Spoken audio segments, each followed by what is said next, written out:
Lübnan halkına, ölülerine rahmet, yaralılarına da acil şifalar diliyorum.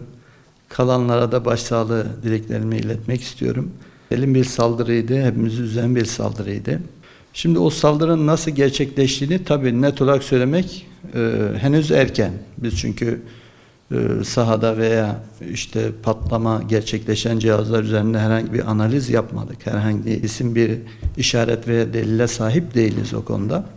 Bu tarz saldırılar dijital dünyada mümkün mü değil mi? O yönüyle bazı yaklaşımlarımı bildirebilirim. Şimdi bir kere şunu unutmamak lazım. Dijital dünyada her zaman bir zafiyet söz konusudur. Her zaman mutlaka bir yerden bir açık bulabiliriz. Bu tabii silah teknolojilerinde de böyledir. Banka sistemlerinde de böyledir. Diğer kontrol sistemlerinde de illaki bir yerde bir açık bulunup bir yerden sızılabiliyor. Bunu tabii bazı ülkeler bir firewall dediğimiz güvenlik duvarıyla belli bir nebze engelleyebiliyorlar ama %100 engellemek mümkün mü? Tabii ki hayır. Ne kadar tabii güvenlik duvarınız iyiyse veya ne kadar gelişmiş bir ülkeyseniz, bu işi iyi yapmışsanız riskiniz o kadar azalmış oluyor ama tam olarak kesmek mümkün mü? O da çok zor. Güvenlik duvarının iyi olması bu tarz siber saldırılara veya işte bu tarz saldırılara veya dışarıdan gelebilecek tanınmayan işte ne olduğu belli olmayan sinyallere karşı bir nebze de olsa bir engelleme söz konusu olabiliyor. Tam olarak siber saldırı da diyemeyiz. Yani dışarıdan bir müdahaledir ama mutlaka daha önce altyapısı belli, donanımsal açıdan belirli bir işlem yapıldıktan sonra işte müdahale, dışarıdan bir sinyalle müdahale olabilecek bir durumdur. Orada gerçekleşen patlamada tabi biliyorsunuz bütün insanlarda hemen hemen cep telefonu veya çağrı cihazı mevcut olabilir ama sadece belli kişilerde, bazı yerlerdekiler patlamış durumda. Bunu da tabi basından öğrendiğimiz kadarıyla bir marka üzerinde yoğunlaşılıyor. Sadece bir marka üzerinde. Yani bu da tabi bizi farklı yerlere götürüyor. Yani her cihaz bir patlama riski taşıyor mu? Açıkçası onu söylemek zor. Ama bir cihaz eğer takibe alınmışsa, ona daha önceden yani belirli bir müdahale yapılmışsa, oraya belirli nitelikteki bir düzenek yerleştirilip işte sonradan oraya ulaşılabilmişse o olabiliyor. Bu tarz şeyler mümkündür. Tabii bir taraftan teknoloji gelişirken bir taraftan işte istihbarat sistemleri de devreye giriyorlar. Teknik olarak mesela yani bir telsiz olsun, bir telefon olsun. Buranın bataryasına bir düzenek yerleştirilebilir. Özel bir düzenek belli bir kısmına veya yarısına bir düzenek yerleştirilebilir ve bu düzenek uzaktan erişim yoluyla patlatılabilir. Nasıl olsa bu tarz cihazlar kişisel bazlı olduğu için yani her insanın üzerinde bu tarz bir cihaz hemen hemen olabildiği için bu şunu gösteriyor. Dünya genelinde yani biz çok insana çok rahat bir şekilde ulaşırız anlamı çıkıyor burada.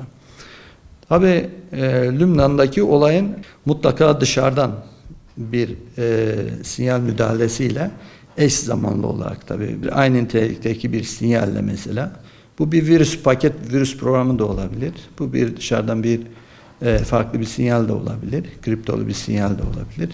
Oraya ulaşılarak muhtemelen daha önceden orada olan bir mekanizma harekete geçirilerek böyle bir olay gerçekleştirilmiş olabilir. Teknik açıdan bakıldığı zaman bu çağrı cihazları her ne kadar doğrudan internete bağlı değilse de belirli bir istasyon üzerinden yani yine bir ağ üzerinden çalışıyordu.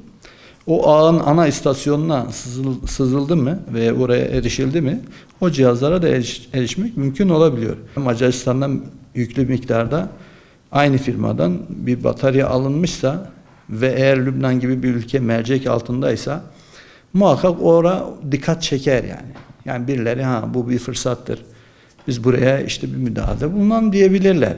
Lübnan'ı sevmeyenler, oranın düşmanları niteliğinde olan devletler de olabilir, örgütler de olabilir. Bilmiyoruz onu.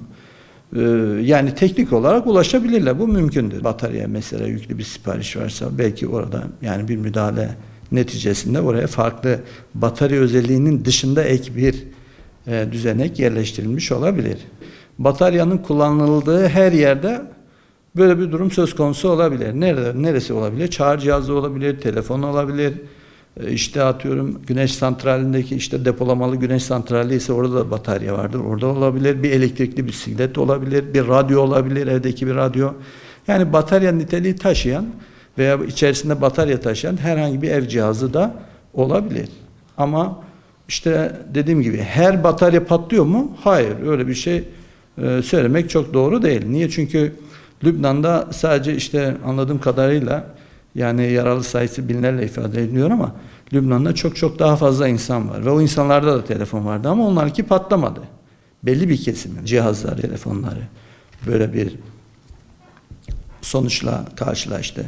Her bataryanın böyle olduğunu söylemek de o zaman yanlış olur. Yani bu neyi gösteriyor? Bu daha çok bizi hani o bataryaya bir işlem yapıldığı noktasına götürüyor. Dünyada şu an bir tedirginlik ister istemez oluşuyor. Gelişmiş ülkelerdeki insanlar bile, oranın vatandaşları bile mutlaka bir tedirginlik yaşıyorlar. Yani bu bizim başımıza da gelebilir mi acaba?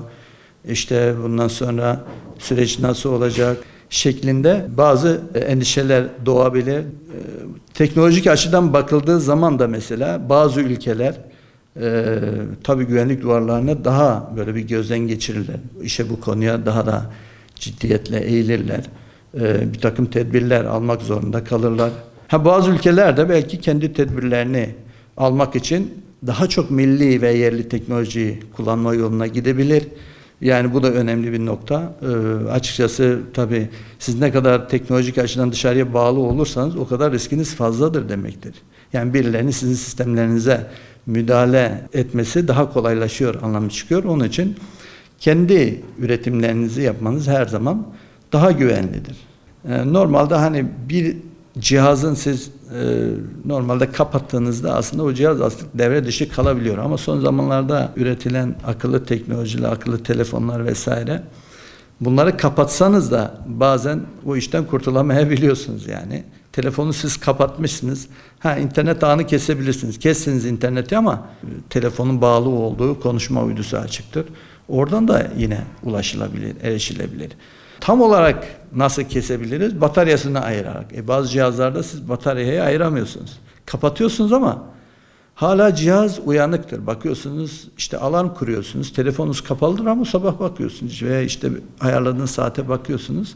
Alarm çalıyor. Halbuki ben bu telefonu kapatmıştım diyorsunuz ama ne yazık ki tam olarak kapanmamış. İçerisinde batarya olduğu sürece bazı şeyleri aktif olabiliyor. İşte akıllı telefon diyor. Akıllılık nereden geliyor? Bir kısmı bir tarafı uyurken bir tarafı da uyanıktır.